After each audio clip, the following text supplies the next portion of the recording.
اور پورے معاشرے نے، پورے سیاسی جماعتوں نے، مذہبی جماعتوں نے، ہر اس ذی شعور شخص نے اس عمل کی مذمت کی، کنڈم کیا جو کل روا رکھا گیا۔ اگر خواجہ اظہار بھائی نے تو کہا کہ میری تو ایک رات پہلے راو انوار سے فون پہ بات بھی ہوئی تھی، اگر میں مطلوب تھا تو میں جہاں پہ 27 مقدمات میں بیل کرا سکتا ہوں تو اب میں آ جاتا، گرفتار کر لیتے مجھے، جس طرح سے آج آپ نے فرمایا کہ جب انہیں پتہ چلا 3 ایسے مقدمات ہیں جن میں وہ ابھی تک نامزد ہیں تو انہوں نے آج اس میں جو ہے درخواست ضمانت بیل بیفور ارسٹ کے لیے دے دی ہے۔ تو ہم یہ سمجھتے ہیں کہ ہم قانون اور آئین کا احترام کرنے والے لوگ ہیں، ہم جو ہے وہ قانون سے بالا تر لوگ نہیں ہیں، لیکن جو طریقہ کار اپنایا گیا اس سے تو سی ایم سندھ کو، وزیر اعظم سندھ کو ایسا لگ رہا تھا کہ ایک افسر وفاقی حکومت کو اور صوبے کی حکومت کو رول کر رہا ہے، رول آؤٹ کر رہا ہے۔ کیا یہ وجہ تھی کہ کل جب رات گئے خواجہ صاحب فاروق ستار صاحب نے پریس کانفرنس کی تو انہوں نے کہا وزیر اعظم انصاف دلوائیں، اس لیے آپ وزیر اعظم سے مداخلت کا کہہ رہے ہیں؟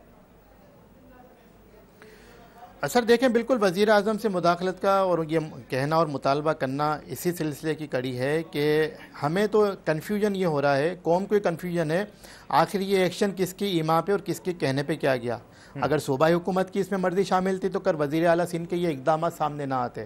اب ان کے پیچھے کس کا ہاتھ ہے؟ یہ وزیر اعظم ڈھونڈیں، وزیر اعلیٰ ڈھونڈیں، کیونکہ ان کے پاس اتھارٹی ہے، سندھ حکومت پر کہیں نہ کہیں شک ہے آپ کو، اس لیے خواجہ آج کہہ رہے تھے وقت آنے پر پتہ چلے گا کتنی ایمانداری۔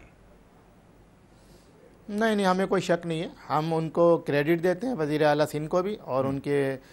سیاسی بلوغت کو، سیاسی بالغ پن کو، کیونکہ انہوں نے ایک سیاسی ورکر کا کردار ادا کیا ہے، ایک سیاسی کارکن کے ساتھ جو زیادتی اس کا ازالہ کر کے، اور ہم سمجھتے ہیں کہ پیپلز پارٹی کی جو پالیسی ہے کہ ہمارے دور میں کوئی بھی سیاسی قیدی نہیں ہوگا، جو پچھلے 5 سالہ دور میں بھی نہیں، اس کو شاید انہوں نے کل سچ ثابت کیا ہے، اور ہمیں اپریشیٹ کرنا چاہیے۔ اور آئی ڈاؤٹ اگر مراد علی شاہ کی جگہ قائم علی شاہ ہوتے تو کسی کا کچھ بھی نہیں ہوتا، اور خواجہ اظہار بھائی آج پتہ نہیں کتنے کیسوں میں ریمانڈ پہ ہوتے ہیں۔ نہیں سلمان صاحب، کوئی تو وجہ ہے کہ ماضی قریب میں ہم دیکھ رہے ہیں کہ آپ کی جو ریکویسٹس ہیں، درخواستیں مریم نواز شریف صاحبہ وزیر اعظم پاکستان کی طرف ڈائریکٹڈ ہیں، کیوں سر؟ ادھر تو پہلے بھی آپ لوگوں نے ایک شکایت ازالہ کمیٹی بنوائی تھی، اس سے کیا حاصل ہوا آپ لوگوں کو؟ بہت اچھا کہا آپ۔ دیکھیں، شکایت ازالہ کمیٹی اب تک نہیں بنی، اگر وہ بن جاتی تو آج یہ معاملات نہ ہوتے۔ کل اس کا ذکر ڈاکٹر فاروق ستار نے بھی اپنی پریس کانفرنس میں کیا، اور مریم نواز شریف صاحبہ ہوں، بختاور بھٹو ہوں، آصفہ بھٹو ہوں، ان سے کل بھی ہم نے مطالبہ کیا کہ کسی بھی بہن بیٹی کی عزت، اردو بولنے والی یا مہاجر بہن بیٹی کی عزت، یا پاکستان میں کوئی بھی بسنے والی ماں بہن بیٹی کی عزت مریم نواز شریف صاحبہ، بختاور صاحبہ، آصفہ بھٹو صاحبہ سے کم نہیں ہو سکتی۔ وہ بھی خاتون ہے اور یہ بھی خاتون ہے۔ کل جو خاتون کے ساتھ جو رویہ اپنایا گیا، اس کے اوپر ہم نے ان سے مطالبہ کیا تھا۔ اس سے پہلے جب ہماری خواتین باجیوں کو ریمانڈ دے کے تھانے میں بھیج دیا گیا تھا، اس پہ ہم نے ان سے مطالبہ کیا تھا، اور انہوں نے انٹرونشن کیا، اور ہم ان کے شکر گزار بھی ہیں۔ تو ہم مریم نواز شریف صاحبہ کے، بختاور بھٹو صاحبہ کے، آصفہ بھٹو صاحبہ کے، کل انہوں نے خواتین کی عزت کو بحال کیا اور اپنا خواتین ہونے کا، اپنے خاتون ہونے کا کردار ادا کیا، اور ابھی ان کے ہاتھ میں جو ہے اقتدار کی طاقت ہے، عنان اقتدار ان کے ہاتھ میں، تو انہوں نے اپنی پارٹی سے سلمان صاحب پھر ایک بڑا بنیادی سوال صاحب کو کہا ہوگا سر، مطالبات تو پہلے بھی تھے نا، صاحب کو کہا ہوگا مطالبات سے کیا آپ کو لگتا ہے مسئلہ حل ہوگا؟ مصطفیٰ کمال صاحب کا بھی تازہ بیان یہ آیا ہے کہ اگر آپ کارکنان جو گرفتار ہیں، غائب ہیں، ان کے سے مخلص ہیں تو اسمبلیوں سے استعفیٰ دیں، سڑک پر آ جائیں فاروق ستار صاحب۔ سر کسی کی خواہش تو ہو سکتی ہے کہ متحدہ قومی موومنٹ کے اراکین اسمبلی استعفیٰ دے دیں، اور اب میں آپ کو کل حامد میر صاحب کا وہ جملہ کوٹ کروں کہ جو خواجہ اظہار کی جو گرفتاری ہوئی ہے وہ اسی وجہ سے ہوئی ہے کہ فاروق ستار صاحب کے جو دائیں بائیں 3-4 لوگ ہیں ان کو پی ایس پی میں شامل کرانا تھا زور زبردستی سے، لیکن وہ اٹیمپ فوائل ہو گیا، ان کا ناکام ہو گیا۔ یعنی دباؤ ہے، خواجہ اظہار الحسن صاحب پر دباؤ ہے کہ جماعت تبدیل کریں۔ یہ میں حامد میر صاحب کو کوٹ کر رہا ہوں، حامد میر صاحب کو اس کو ایکسپلور کریں گے مزید، ان کے پاس آپ نے کیا ایکسپلور کیا؟ آپ کے ساتھی ہیں، دباؤ ہے خواجہ صاحب پر کہ نہیں ہے؟ باخبر صحافی ہیں، نہیں اتنا کوئی خواجہ اظہار پہ کوئی دباؤ نہیں ہے، اگر کوئی دباؤ ہوگا بھی تو دباؤ کا مقابلہ کرنا جانتا ہے۔ کل بھی اس نے 1.5 گھنٹہ گزارا، اذیت صحیح، اور شاید وہ پوری رات بھی اذیت میں رہے، کیونکہ ان کا چہرہ آج بتا رہا تھا کہ جو کل ان کے ساتھ ہوا ہے، ایک عزت دار آدمی کے ساتھ، عزت دار آدمی کے لیے اس کی سب سے بڑی جو اس کا اثاثہ ہوتا ہے اس کی عزت ہوتی ہے، جب اس کو اگر اس طرح توہین آمیز رویہ، اور وہ بھی اپوزیشن لیڈر، رکن اسمبلی، سابق صوبائی وزیر، طریقہ کار بہت غلط ہے، عزت کے لیے تو ہم سیاست کرتے ہیں جواد بھائی۔ سر وسیم اختر صاحب نے آج کا ڈی جی رینجرز ہمارے بڑے ہیں، سر اس کی تشریح کیا ہے؟ سر یہ تو وسیم اختر صاحب ہی بتا سکتے ہیں، لیکن میں اتنا ضرور کہوں گا، یعنی آپ کو بھی نہیں سمجھ آئی انہوں نے کیا کہا؟ یہ نہیں میں سن تو لیجئے